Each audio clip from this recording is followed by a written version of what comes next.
pembuka tadi adalah video promosi karya kami yang akan nanti ditampilkan di Medan pada bulan Oktober ini, yaitu ada erat kaitannya tentang Batak adalah Yahudi yang akan kita bahas pada kesempatan ini. Teman-teman, kami memang saat ini sedang fokus pada kegiatan sastra, budaya, literasi, dan ini adalah perpustakaan kecil kami.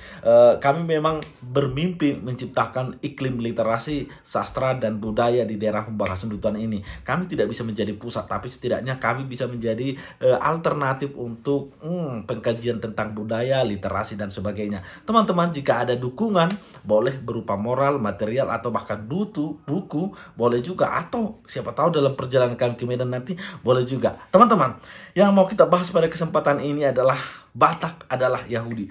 Kenapa kita perlu membahas ini, teman-teman? Karena banyak orang yang meyakini dan percaya bahwasannya Batak itu adalah suku Yahudi yang hilang. Banyak orang yang percaya pada itu. Teman-teman, tentu saja mereka percaya bukan hanya begitu saja. Mereka percaya karena memang ada argumen yang dibangun. Jadi ini tidak hanya bualan kosong saja.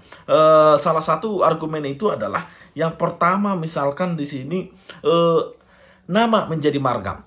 Di Yahudi, nama itu memang menjadi marga atau bahkan menjadi suku, itu di Yahudi. Dan itu di Batak juga berlaku. Nama adalah marga yang dulu. Maksud saya, marga sekarang ini adalah nama orang-orang terdahulu. Itu ada erat kaitannya tentang Yahudi juga. Yang menjadi pertanyaan sebenarnya adalah, sejak kapan orang Batak ini menerapkan marga, menggunakan marga di belakang namanya? Apakah itu bagian dari pengaruh Yahudi? Boleh jadi, karena memang ternyata yang terdokumentasikan atau yang ada dalam arsip atau yang pernah dituliskan, orang pertama yang menggunakan marga di belakang namanya justru adalah murid dari yang sudah terpapar budaya Yahudi. Saya katakan aja seperti itu, terpapar budaya Yahudi. Karena kita ketahui memang kitab suci yang dibawakan oleh Nommensen itu adalah salah satunya mengandung tentang adab atau budaya tentang Yahudi juga. Maka murid Nommensen lah yang pertama kali menggunakan marga pada tahun 1892, marga Siregar, Thomas Siregar. Namanya adalah kita cenderung kita yakini itu bukan nama asli, itu adalah nama baptis. Tapi itulah yang terdokumentasikan yang pertama kali menggunakan marga. Apakah itu artinya dipengaruhi mereka Yahudi kepada kita, maka orang Batak sejak saat itu menggunakan marga di belakang namanya? Kita bisa berpikir kritis untuk itu. Tetapi fakta memang pada tahun 1700-an ketika datang pedagang dari Tiongkok pada tahun itu, pada tahun 1700-an, ketika mereka datang ke daerah Batak, tidak ada identifikasi marga di sana. Tidak ada identifikasi, cenderung begitu. Ketika 60 atau 70 tahun kemudian Charles Miller juga datang ke tempat yang sama, mereka juga mengatakan bahwasannya tidak teridentifikasi marga pada kesempatan itu. Malah kemudian pada tahun sekitar 30 tahun sebelum Thomas Siregar memakai marga, yaitu Satina Sution, guru pertama dari Tanah Batak, yang melanjutkan kuliah di Belanda, yaitu William Iskander Satina Sution, tidak teridentifikasi menggunakan atau menuliskan marga di baliknya. Maka karena itu orang sering berpikir, orang Batak baru bangga atau baru menggunakan marga di belakang namanya setelah Nommensen. Itu yang pertama, teman-teman. Yang selanjutnya adalah silsilah dari laki-laki. Teman-teman, ini menarik juga, silsilah dari laki-laki. Sejak kapan sebenarnya orang Batak menggunakan silsilah dari laki-laki? Ini erat kaitannya juga dengan adanya adalah pemberian hak waris. Silsilah dari laki-laki, seperti kita ketahui, ini erat kaitannya dengan ahli waris. Padahal, seperti kita ketahui, perempuan saat ini di daerah Batak cenderung tidak mendapatkan tanah warisan. Cenderung tidak mendapatkan itu. Kalaupun mendapatkan, itu bentuknya adalah bukan dalam dondon tua, tapi bentuknya adalah tanah pauseang. Tanah pauseang ini adalah bukan sebagai kewajiban, itu adalah sebagai kebaikan. Dan kebaikan ini pun harus dibayarkan di kemudian hari. Artinya, jika tanah pauseang ini bisa kemudian nanti diambil, jika keturunan mereka tidak ada yang menuduti, bisa diambil. Atau setidaknya pihak Boru harus membayarkan kepada pihak hula-hula. Bisa. Jadi tanah pauseang itu adalah bagian dari kebaikan, bukan kewajiban. Laki-laki yang harus mendapatkan hak waris. Itulah yang kami ciptakan dalam pertunjukan nanti. Teman-teman, itu sebenarnya menjadi ironi atau dualisme atau apalah namanya. Karena dalam mitologi Batak yang menciptakan tanah sebenarnya adalah tanah. Tano itu dalam bahasa Batak itu sering disebut istilahnya adalah ulos nasoraburu. Itu justru diciptakan oleh seorang bernama si Boru Deak Parujar. Dia menciptakan ulos soraburu, dia juga menciptakan ulos dari kain.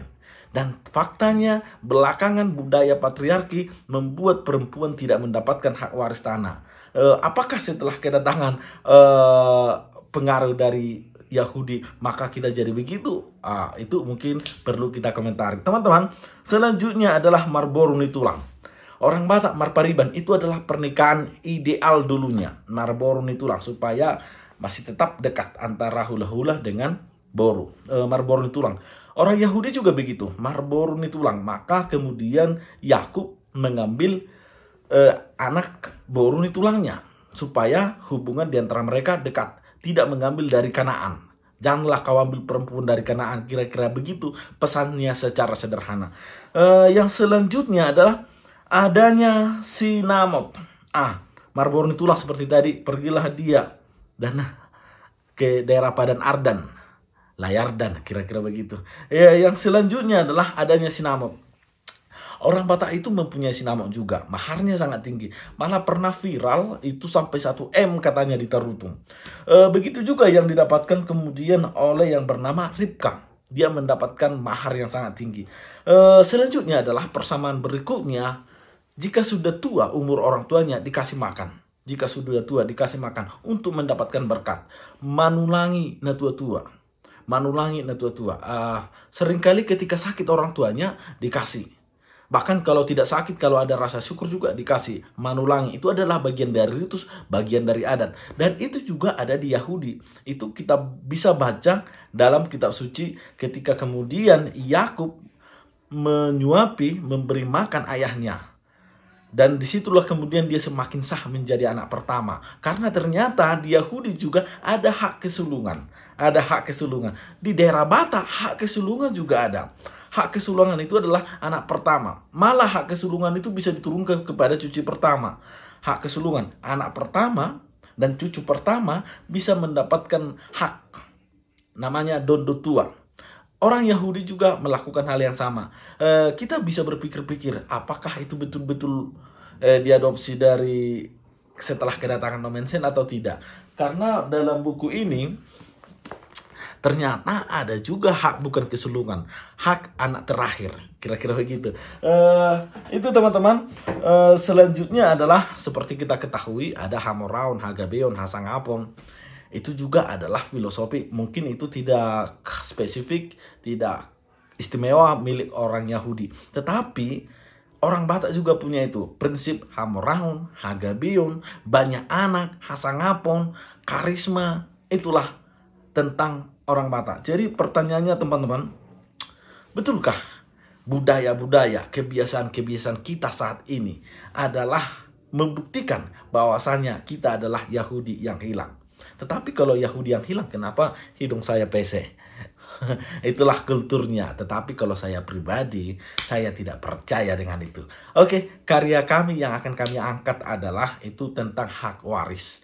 Di mana budaya patriarki, perempuan, boru dalam hal ini bukan lagi jenis kelamin wanita. Boru dalam hal ini, saya adalah boru dari mertua saya. Tidak mendapat hak waris. Itu secara adat. Yang walau dalam budaya modern itu sudah mulai mendapatkan. Teman-teman, jika ada komentar, silakan.